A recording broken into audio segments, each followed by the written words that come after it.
This video is sponsored by Wren. Over the last few months, we've been seeing creator after creator coming out with videos about Instagram's impending demise. The opinions typically fall into one of two categories. One, Instagram is dying or is dead. Or two, Instagram is dead.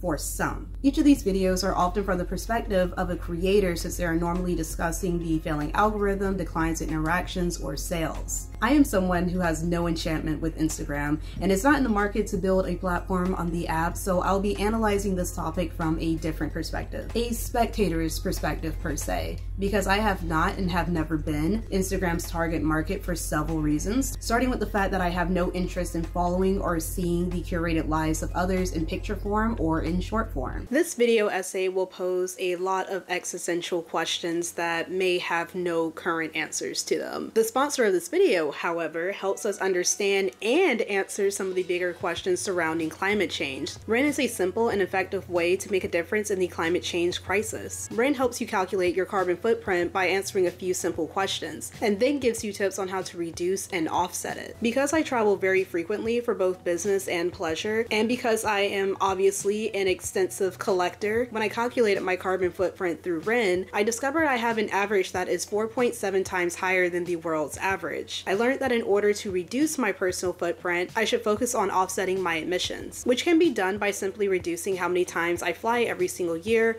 or by consuming a more vegan diet. Obviously, no one can reduce their carbon footprint to zero, but by signing up for Wren, you would be able to offset it by funding a diverse mix of carbon reduction projects like tree planting, mineral weathering, and rainforest protection. As a future attorney, I enjoy watching positive changes happen in law and policy. One of Wren's 4 types of climate solutions focus in just that. Policy. A personal favorite of mine is Project Carbon 180, which helps improve the transparency and scientific integrity of carbon removal and climate solutions through open data, tools, and leadership in the United States, where our government is less than inspired to make the necessary changes happen quickly. One of the most important aspects of any business for me is transparency, and Wren provides that and then some. Once you sign up to make a monthly contribution to offset your carbon footprint, you receive monthly updates from the projects you support. The first 100 people to sign up using the link down below in the description box will have 10 extra trees planted in their name. To start learning how to be a part of the global movement to help end the climate crisis, join Wren today. And thank you so much to Wren for sponsoring this video. Back in 2015, Instagram was the preferred social media app for teenagers, but as of 2022, only 22% of teenagers state that it is their preferred app. At its conception in 2010, Instagram was seen as the younger version of Facebook. Both were places to share photos and life events with friends and family, but Instagram also provided users with an avenue to keep up with their favorite celebrities and later influencers. The consensus online is, prior to 2017, when the recommendation-based system was introduced, Instagram had a more personal touch, a more authentic nature. However, the age group that I noticed that says this a lot are millennials, who are currently between the ages of 27 and 40, which would mean at the youngest, millennials would have been 13 and up at the dawn of Instagram, or 17 and up at its peak. Instagram and millennials are very inseparable. The app skyrocketed due to the millennial population. They were the curators and the developers of the original culture on the app. In 2013 and 2014, Instagram latched onto the rise of the influencer and begun better curating the platform to suit this new, very marketable group of people. From here, we began to see an uptick in creative or artistic photography that were meant to entice people to either follow or buy. And we're not just talking about the pumpkin spice girlies, no. This was everywhere, even in alternative scenes like soft grunge, emo, and especially goth. And we must not forget the candid style photos of food and the selfies. Western millennials are most of the reason why Instagram began to thrive. But as it grows and changes over time, this aging OG demographic are slowly being abandoned. Or are they? 2017 and 2020 are the 2 years that Western millennials, primarily American millennials, point to as the precursors to Instagram's failure. As previously stated, 2017 is when the recommendation-based posts were introduced into the feed. In 2020 is the year Reels were introduced to combat the unstoppable force that is TikTok. However, actual data shows Instagram is continuously growing, especially in the South Asian and Pacific regions of the world. The data is showing the targeted age ranges are still interacting on Instagram Instagram as expected, albeit it does pale into comparison to YouTube, but the app is still very much popular and performing relatively well. And yet, a lot of people discussing Instagram see it as a dead app. Why? Well, as I pointed out, most of these discussions are coming from a Western millennial perspective for a reason. And I'm not just talking about on YouTube and TikTok, but in articles as well. To understand why this is, we need to understand two cognitive biases: the availability heuristic bias and the egocentric bias. The egocentric bias describes our tendency to rely too much on our own personal experience when considering events, ideas, or beliefs. In this scenario, we'd be focusing on the notion that people who claim that Instagram is dying are typically basing it on their own experiences or the experience of people who are closest to them, but they are also unable to see that they are a part of the same demographic and therefore may be missing out on a key correlation that may assist them in arriving to their conclusion. The availability heuristic bias surmises our propensity to use information that comes to mind very quickly and easily when making decisions. So here we'd be acknowledging that these opinions often come from a quick-witted place or from the small communities that we surround ourselves by. For example, maybe you've curated your Instagram feed to Bookstagram, but you notice a decrease in content and your friends and a few creators also say the same thing. So you assume Instagram must be dying. Meanwhile, family and couple pages, humorous reels, beauty influencers are still posting at maddening speeds and are receiving a good amount of engagement. The sublimation of my point is Instagram is steadily growing, just not for Western millennials. It is growing in other parts of the world, content that most of us in the West will never see. Instagram is statistically one of the favorite apps for Gen Z, though those numbers are lower than what they were in 2015 with their original teenage demographic. The things Western millennials hate, like Reels, are things that are actually bringing in a new audience. Instagram is no longer catering to millennials who are nostalgic for a simpler time. It is trying to transform with the current times, and on some level they have been successful, but I think we're still seeing some growing pains right in this moment. Not just with Instagram, but the millennial market grappling with the feeling of being phased out on a large scale for the very first time. Something else that I noticed that adds to the discourse and the disenchantment of Instagram is their constant push of advertisements and marketing tactics. It is known as a great place for small businesses to grow and flourish, but there seems to be a little bit of an annoyance with an ad for something popping up every couple of scrolls. Like other platforms, Instagram pushes the most attention-grabbing content in order to keep you engaging with the app longer, so they can capture your data and in turn maximize their profits. According to a Better Marketing publication, this dynamic wasn't much of a problem during the early days of Instagram when the app was relatively new, which does make sense. There was less competition and content creation was less of a craft back then. But now this can cause quite an issue for people, especially OG Instagram creators and models. Gen Z was raised watching the era of the influencer unfold. They are now damn near trained to know how to market themselves effectively, and now they're becoming more the target audience as Instagram dredges along. What captures Gen Z's attention profoundly differs from what captures the attention of millennials, or really what captures all of our attention in general. What captures all of our attention is changing, and it was accelerated by the rapid growth of TikTok and short-form content. This collective shift in what captures our attention is altering what the algorithm surfaces, and consequently reshaping which accounts grow on Instagram. And this would be the accounts that consistently create highly entertaining video content. With TikTok, we have seen the appearance of micro trends and micro fads, and this matters in relation to Instagram. Meta is trying to keep up with the quick shifts of its biggest rival, and to do that, they are attempting to force their creators to adapt to those shifts. That's why content on Instagram does not give you as much as a return in the long run. We don't normally see posts pop up in our feeds that are more than a couple of days old. All of this amalgamates into one goal. Instagram is trying to make its coin, and if it has to push some of the OG creators and users off the app, they will do it. Instagram as a company will not die, but your ability to reach people organically on it will. Meta is so upfront with its money-making endeavors. They are not afraid to shove ad after ad into our faces and to add more and more features to help creators and businesses sell their items. I believe this can be very disheartening to several casual users because they probably still want the guise of authenticity and relatability, but Instagram has decided to shrug off that mask because we told them they could. Platforms that were ideally meant for connecting with people you know and getting directly involved with communities you adore, like MySpace, Facebook, or even Google Plus, are all either dead or on their way to the graveyard. Well, maybe not Facebook. Facebook feels dead to the younger generations, but it is still currently the world's most used social platform. Instagram, up until 2017, was one of the last of its kind for the youth. A more personal form of social media where you could easily connect with the people in your actual life, that is. However, because younger generations have phased out Facebook for the most part, and that's the market these platforms need to capture the most to ensure longevity, perhaps Instagram thought to increase the amount of entertainment and exposure to strangers to entice the youngins to stay. When TikTok popped up and became the next big thing, we essentially told other platforms, hey, fuck interpersonal connections, we want entertainment.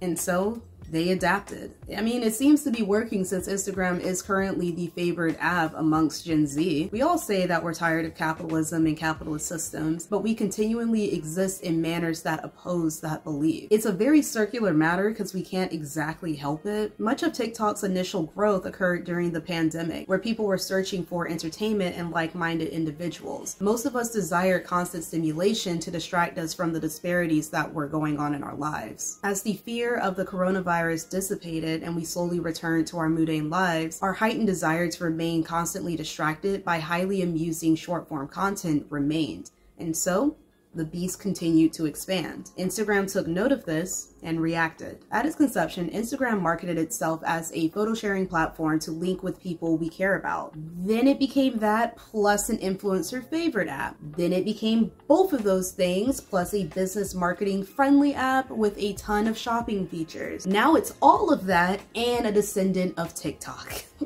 Meta is trying to do a lot with that application, and despite what keeps being said, it seems to be keeping Instagram alive even though it operates in a very discombobulated fashion at times. Had Instagram remained what it was prior to 2015, it would have been as abandoned as Facebook by both Gen Z and millennials alike. And I mean this in both style and conceptual idea. Even if Instagram continued to update itself so its appearance would remain refreshed and modern, if it retained only its baseline idea of purely connecting with people we actually know, it would have been phased out long ago. When Instagram was at its peak in 2016, 2017, where curated aesthetics via photography were all the rage, it was the home of beauty. I know people often say that TikTok is a direct antithesis of this, but I would disagree. TikTok is also very carefully curated, just to another extreme. Rather than traditional perfection, TikTokers aim for selective imperfection. They aim for beautiful tragedy, if you will. They are disheveled just enough to juxtapose Instagram. It is simply another concealment of genuineness. The same disillusionment people had with the aesthetic nature of YouTube lifestyle channels in 2017 and 18, the same disappointment people had with the extremely filtered environment Instagram fostered in a similar period of time, is now starting to be turned on TikTok as well. We see the same cycles in TikTok as we did in other platforms for a reason. Nothing filmed and edited with the prospect of making money will ever remain truly authentic. No matter how genuine a creator begins as, they will always begin to don some type of mask to both protect themselves and extend their platforms. It is simply the name of the game when it comes to influencing as a profession. Much like when YouTube introduced Shorts, Instagram is following the blueprint of other social media apps, but without giving up all of its original identities. When we grow tired of one thing, whether that be aesthetic shots, boomerangs, or personal connection, Instagram attempts to accommodate. But as said several times before, those accommodations will often come with the cost of pushing certain demographics away from the app. One thing I believe TikTok, Instagram, and YouTube, any place where creators and influencers reign supreme, these platforms are soulless. There's nothing wrong with the creators that are on them, no. I believe it has something to do with what audiences are searching for on these apps. People want connection. They crave it. We can see it in how people constantly talk about how to date, who to date, what a high value partner is, and how to get one, how to make friends in adulthood, friendship breakups, anything that falls in line with these types of topics. We are all so much more connected through social media but are we truly? We sit and scroll on our phones and watch the lives of people we don't know. A lot of people form connections with others through a screen. In a way, these people, these influencers, are less of friends to us and more so extensions of our own egos. I say this so frequently, but I am not a sentimental person, and because of that, I do not believe people always connect with creators and influencers via true parasocial relationships. Rather, at times, they become mere aspects of their audience's personalities. How else do we explain the vitriolic methods in which people choose to defend their faves? That's not a behavior that is commonly found in true friendship. I have defended friends, I have spoken up for friends, but I have never ripped a person's head off just because they didn't like my friend's outfit. I've never felt personally attacked because someone called my friend out for bad behavior. Generally speaking, according to an article published by the Association for Consumer Research at the University of Minnesota, parasocial interaction theory has been used to describe the one-sided relationships that can occur between a media user and the media being consumed. Online, many of us speak about these interactions as if they are some type of weird one-sided friendship, but I believe they can sometimes wade more into a territory of ego and laissez-faire ownership. Audience members often act as if the influencer in question owes them something, whether that be intimately personal details or a certain type of content. I'm not sure how we can continue to only view parasocial relationships as imitations of friendships when they involve more ego, more selfishness, more greed by their very nature of existence. We don't expect nearly as much from the actual friends we communicate with as we do with influencers. This is because we understand our friends on a fundamentally human level. We understand that they are flawed and that they are typically good-natured, even when they make mistakes. With people we know only through a screen, they are not extended the same grace. Their carefully crafted personas is all we know and expect of them. Something I've been wondering is, were we as human beings meant to encounter and interact with so many people in our lifetime? When I say meant, I'm not meaning in a way of divinity or universal truth or whatever. I'm speaking more so in an evolutionary psychology manner. Are we truly equipped to handle this much engagement? And if we are not, the internet is not going anywhere. So how can we get to a place where we can be? Because currently, we are not there. Most of us are not handling this folks connection very well. Social media apps come and go because they follow the same cycle. When they first start out, everyone is themselves, truly authentic. Then the bullying and public shaming begins. Now people don facades. Capitalism and the desire to make money from artistic crafts or other unconventional career paths takes over. Then we become bored with how fake everything is because everyone is now just a carbon copy of each other. Then the app constantly tries to bring us back into the fold to keep us engaged, but we still complain that everything is fake. And finally, a new app comes along and promises us realness. And then we start the cycle over. These apps are soulless because we are soulless, because we are becoming lost in understanding how to make real connection. This is why we're seeing more and more individuals latch onto labels. I'm talking about political labels, far left, alt-right, moderate, etc. I'm talking about aesthetics becoming personalities like dark academia, cottagecore, the vanilla and cinnamon aesthetics. We are not things. We are not commodities. But we act like it. Because in America, we have always been trained to become cogs in a machine since the day we entered school. We do not know how to exist as ourselves when we're put in front of large audiences. We want to fit in, but also stand out, but also not rock the boat too much because people get a little vicious when you do that. As common people, not the famous nor the wealthy, what are our true identities? It's not how we present online, but so many of us only interact with others online when we're outside of work or not with our families. How do we reconcile our personas, build true confidence, and behave in manners that are more closely aligned to our unique selves as humanly possible? I believe the first step is to internalize that the internet will never be a place of authenticity, and we should no longer expect for it to operate in a manner even close to that. Instagram, as we once knew it, is either dead or dying. What used to work on Instagram no longer works. We can choose to jump ship and wait for the next social media app that is willing to adjust to our fleeting desire to present as more real, like be real. Then we can resume the same exact conversation when that disenchantment inevitably arises. At the end of the day, these apps would not continue to morph unless they are receiving some type of return on their investment. We, as consumers, are stuck in a perpetual cycle of authenticity, commodification, disillusionment, de-influencing, and rinse and repeat, because we are trapped in a Western lifestyle and system that makes it extremely difficult to achieve true contentment. I largely suspect Instagram will find its new and true identity and settle eventually, but until then, Western millennials will probably just stay annoyed. Because part of this debate is also the apprehension of constant changes. We all just had our shit rocked a couple of years ago. I can understand the poignant longing for things to just slow down and remain stagnant. But we have to find better ways, healthier ways to fulfill some of our time. We have to begin to find joy in something outside of the internet and the communities built through it. How and what those things are will look different for everyone, but it simply must be done. For me, it's skateboarding, though I'm not very good at it, and that's what I'm gonna go do right now. So that is it for me today, guys. Please remember to like and subscribe because I have more deep dives and analysis on the way, and until next time, bye.